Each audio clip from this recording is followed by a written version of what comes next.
Hey there, Ken McCall, Jazz Vinyl Audiophile, back with another Jazz Vinyl record review. This is a Jazz Vinyl channel. There will be no talk of CDs or classical music or of Mac Miller, who apparently is masquerading as someone named Leon Footsie. Record store, all these people were calling, do you have the Leon Footsie record? And they said it was really Mac Miller, who was some pop guy. I don't know. But anyway, we're here to talk about this London Brew, which I think is quite fantastic.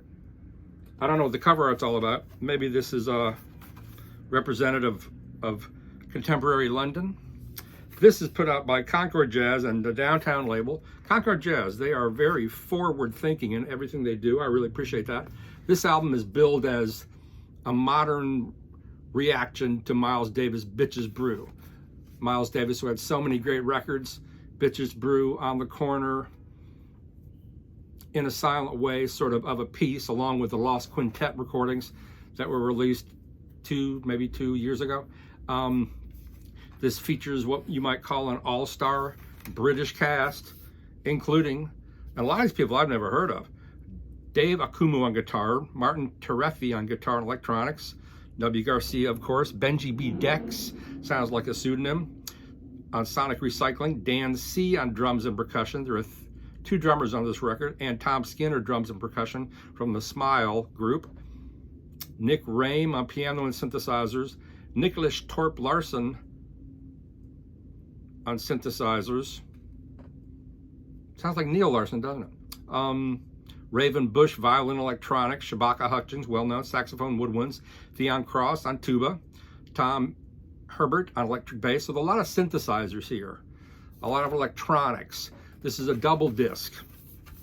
There are liner notes here by Bruce Lampkov, who apparently worked with Miles, or the Miles Davis estate.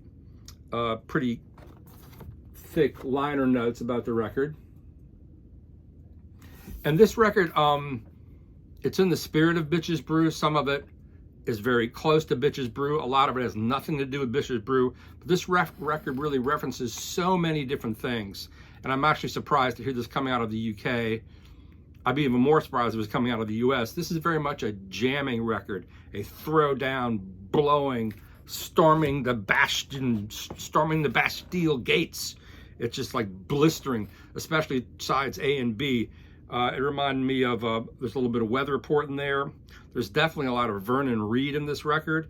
And what I hear more than anything, especially on sides A and B, are the various musics coming out of Bill Laswell's label, Axiom, MOD Technologies, the Rare Noise records, all that.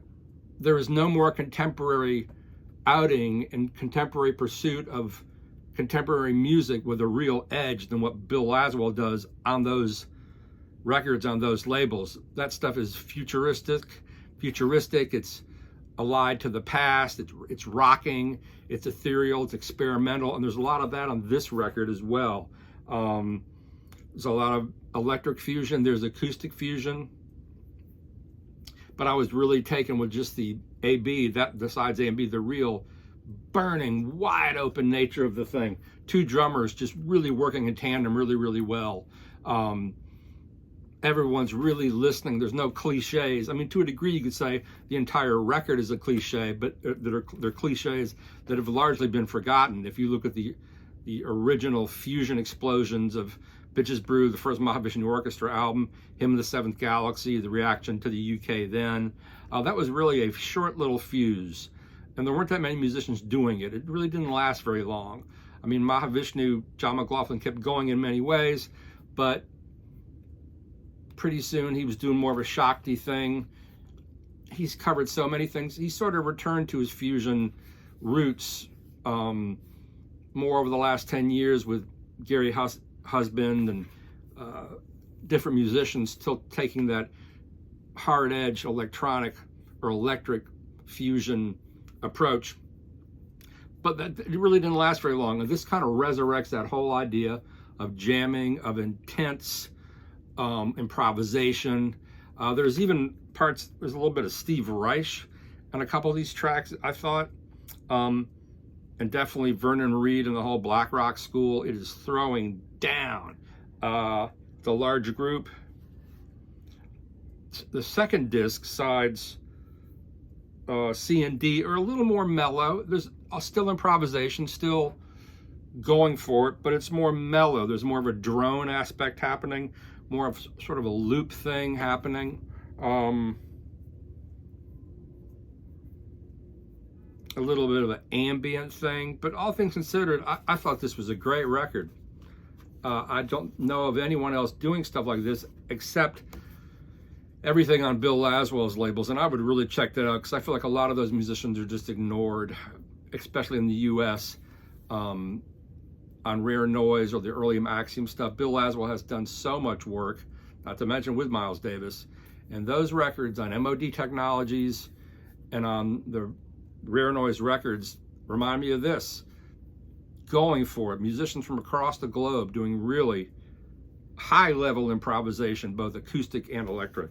So if you can get this record, it doesn't sound like anything else coming out today. It really doesn't sound like anything else coming out of the UK today. I would even say there's sort of a drum and bass, metalheads, Ronnie Size intensity to this record. That music, the early drum and bass, was so intense, and it's great to see the drum and bass have made a comeback, led by some female DJs, because that is just drilling, intense, exciting, effervescent, burning music. So London Brew, Concord Jazz. I wonder what label this came out in the UK. Did it come out in the UK? London Brew Productions 2023. Anyway, we'll have more reviews upcoming, and I hope you come back. Bye.